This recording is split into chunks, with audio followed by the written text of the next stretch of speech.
तो सबकी निगाहें टिकी थी इस पर कि बजट में क्या कुछ होता है। सबसे ज़्यादा नज़र रहती थी कि टैक्स के मोर्चे पर क्या कुछ हो रहा होता है। उन उम्मीदों पर ये बजट कितना खरा उतरा है, ये हम जानने की कोशिश करेंगे। हमारे साथ है राजीव मेमानी साहब, जो कि चेयरमैन हैं और सीईओ ENY के, और साथ ही साथ इंडस्ट्री चैम्बर CI के प्रेसिडेंट भी हैं। राजीव साहब का स्वागत है CNBC आवाज़ पे। बजट से पहले हर किसी की निगाहें होती है कि टैक्स के मोर्चे पर क्या कुछ किया जा रहा है। तो ओवरऑल बजट से जो एक्सपेक्टेशन था, उस लाइन पे बजट को आप मान रहे हैं, और खास तौर से टैक्स के लिहाज से? तो मैं पहले ओवरऑल बताऊंगा। मेरे हिसाब से ओवरऑल बजट बहुत अच्छा है। कंटिन्यूटी है जो पुराने बजट्स में देखा। मैक्रो इकोनॉमिक डिसिप्लिन है। कई सेक्टर्स में, खासकर मैन्युफैक्चरिंग और इंफ्रास्ट्रक्चर में बहुत फोकस है। मैन्युफैक्चरिंग में उन्होंने जो 7 सेक्टर आइडेंटिफाई किए हैं, प्लस लेबर इंटेंसिव सेक्टर्स को आइडेंटिफाई किया है। इंफ्रास्ट्रक्चर में जो कैपिटल, जो इन्वेस्टमेंट का अमाउंट है वो बढ़ाया है, वो 1 लाख करोड़ से, वो बहुत पॉजिटिव है। और कई एरिया जैसे हाई स्पीड रेल वगैरह किया है, वो भी बड़ा अच्छा है। म्यूनिसिपल बॉन्ड्स, जो 1000 करोड़ के म्यूनिसिपल बॉन्ड्स में जहाँ 10% का इंसेंटिव दे रहे हैं, कैसे वर्कआउट करेगा समझना पड़ेगा, बट अमाउंट 100 करोड़ काफ़ी है 1000 करोड़ के बॉन्ड के लिए। तो that means really municipal bonds को पुश करना चाह रहे हैं, और कॉर्पोरेट बॉन्ड्स को भी वैसे कर रहे हैं। तो ओवरऑल इन सब और मैंने देखा कि काफ़ी हद तक फोकस ये है स्किलिंग कैसे ठीक करें, इकोसिस्टम कैसे डेवलप करें, और कई सेक्टर्स जैसे data centres, electronics manufacturing, semiconductors, और कई बाकी सेक्टर्स भी है जैसे न्यूक्लियर पावर में कस्टम्स ड्यूटी को बेनिफिट दे दिया, सेमीकंडक्टर्स में अलग बेनिफिट दे दिया। तो कई जो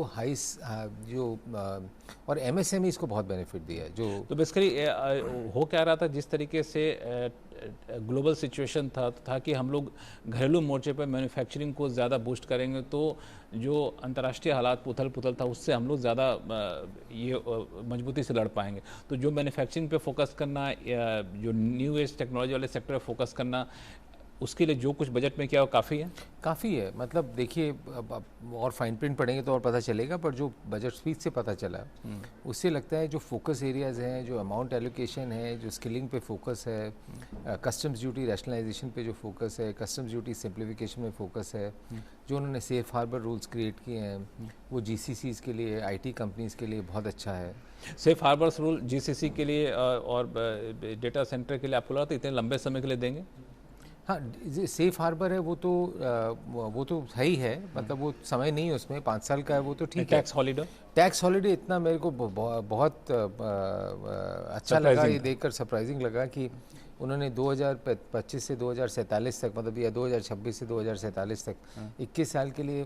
तो डेटा सेंटर्स के लिए अब जो एक तो इंडियन डेटा का जो कंजम्पशन है वो है ही है, पर लोग डेटा सेंटर में जो इन्वेस्ट करेंगे, बाहर की भी अगर जो इनकम होती है वो एग्जेम्प्ट होती है, और आप अगर एसोसिएट एंटरप्राइज को कर रहे हैं तब भी 15% का आप ट्रांसफर प्राइसिंग मार्कअप ले सकते हैं। तो वो क्लैरिटी जो है उससे काफ़ी डेटा सेंटर्स को काफ़ी इंकरेजमेंट मिला है।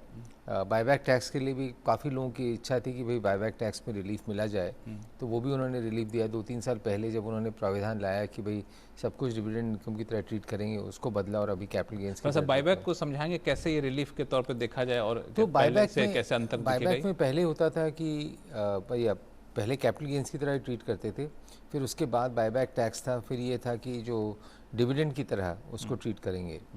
तो वो उससे काफ़ी बायबैक वर्चुअली बंद सा ही हो गया था। तो कई लोगों ने बोला कि भाई बायबैक है, आज हम शेयर बेच रहे हैं, इसको आप डिविडेंड की तरह नहीं ट्रीट करिए। तो इसमें जो वित्त मंत्री उन्होंने जो घोषणा की उससे ये लगा कि जो नॉर्मल पब्लिक है उनके लिए ये अब कैपिटल गेन्स की तरह होगा। तो अगर किसी को अगर 25, 30 या 35% पहले टैक्स देना पड़ता था, अब उसको 12.5% कैपिटल गेन्स टैक्स देना पड़ेगा। जो प्रमोटर्स हैं, जहाँ तक उनका संबंध है, उनको अगर वो कॉर्पोरेट प्रमोटर्स हैं तो शायद उनको 20% देना पड़ेगा, क्योंकि कॉर्पोरेट में रेट 25% है, तो उनको 5% का बेनिफिट है।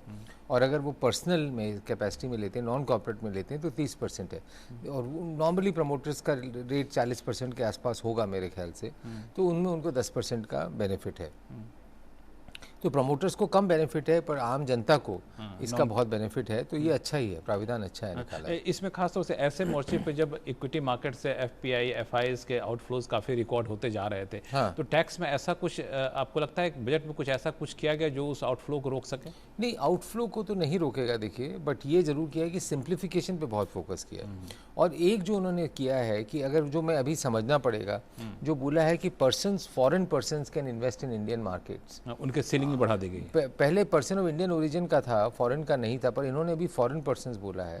वो 5% से 10% और ओवरऑल 24%, वो काफ़ी महत्वपूर्ण है, क्योंकि अगर वो आ जाता है और वो फॉरेनर्स भी इंडियन मार्केट्स में इन्वेस्ट कर सकते हैं पोर्टफोलियो स्कीम के थ्रू, तो वो काफ़ी अमाउंट काफ़ी बड़ा है। क्योंकि इंडिया में अगर वो देखेंगे जीडीपी ग्रोथ अच्छा है, बाकी चीज़ें अच्छी है, काफ़ी लोग इंडिया में निवेश करना चाहते हैं, इन्वेस्ट करना चाहते हैं, तो उनके लिए बड़ा अच्छा है। तो वो एक फॉरेन जो इन्वेस्टर्स हैं यहाँ पे आना चाहते हैं उनके लिए एक बेनिफिट करेगा।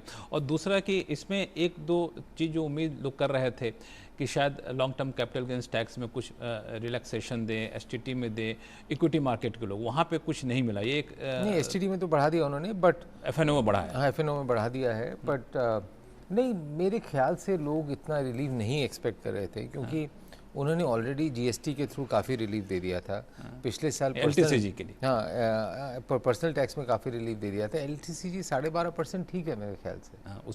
अच्छा, इनकम टैक्स के मोर्चे पे कोई डायरेक्ट रिलीफ तो नहीं दिया गया, लेकिन कई सारे टीडीएस टीसीएस के रूल्स कई जगह टूरिस्ट ऑपरेटर्स या जो लोग बाहर जाते हैं उनका टीसीएस कम कर दिया, टीडीएस में क्लैरिटी कर दी कई जगह जहाँ पे टीडीएस का इशू था, तो उसमें भी कैश फ्लो रिलीज कईयों का कॉर्पोरेट्स का होगा। जो लोग बाहर पढ़ने जाते थे रेमिटेंस के, वहाँ भी टीसीएस को भी कम करने का टीसीएस को कम किया है, 5% था, शायद 2% किया कुछ ऐसा। इसमें एक और चीज़ कहा गया है कि जो पूरे इनकम टैक्स के रूल्स है उसको हम सिंप्लीफाई करेंगे, न्यू इनकम टैक्स 2026 से लागू होगा अप्रैल से। ये कितनी राहत देगा ये? नहीं, देखिए, न्यू इनकम टैक्स स्कोप दिख रहा है आपको? हाँ, मतलब इसमें ये कि जो इसका इंटरप्रिटेशन है वो डेफिनेटली पहले से मच मोर सिंपलर और मच मोर ईजियर है, लैंग्वेज मच मोर सिंपलर है, फॉर्म्स मच मोर सिंपलर है, वो ईजी है, तो उसका ज़रूर फ़ायदा होगा। एक आखिरी सवाल से, चूँकि बजट से अलग हट करके है कि बजट ऐसे समय में पेश किया गया जब हम अलग अलग करीब 8 कंट्रीज़ के साथ, डेवलप कंट्री के साथ फ्री ट्रेड एग्रीमेंट कर चुके हैं, यूएस के साथ फ्री ट्रेड एग्रीमेंट की बातचीत चल रही है, तो एक्सपोर्ट को एक बड़ा पुश देना होगा, खासतौर से ट्रम्प टैरिफ के बाद।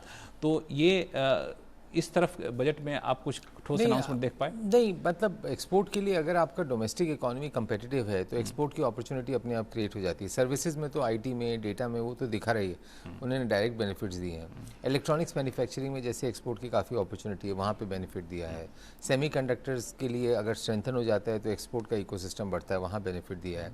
केमिकल्स के बारे में ज़्यादा डिटेल नहीं लिखा है, बट वहाँ पर भी अलग से टेक्सटाइल के लिए काफ़ी दिया, टेक्सटाइल्स के लिए दिया है, केमिकल्स के लिए दिया है, बायोफार्मा के लिए दिया है, तो वो सब एरियाज़ में फोकस है ही, तो उन सब से एक्सपोर्ट का फ़ायदा होगा ही होगा। चलते चलते अगर बजट तो हो गया, बजट तो एक मौका होता है, लेकिन ये गवर्नमेंट बजट के बाद भी बहुत सारे अनाउंसमेंट करती रहती है। हाँ। जो अनाउंसमेंट नहीं हुआ, आपको लगता है कि आने वाले दिनों में करेगी सरकार? नहीं, वो बोलना मुश्किल है, पर मेरे को लगता है पावर, इलेक्ट्रिसिटी, लैंड, इन सब चीज़ों को लेकर बहुत गवर्नमेंट में काफ़ी कुछ किया है और काफ़ी कुछ कर भी रहे हैं, तो मेरे ख्याल से रिफॉर्म की जर्नी तो चलती रहेगी। चल thank you so much sir, senior से आवाज़ के लिए वक्त निकाला। धन्यवाद।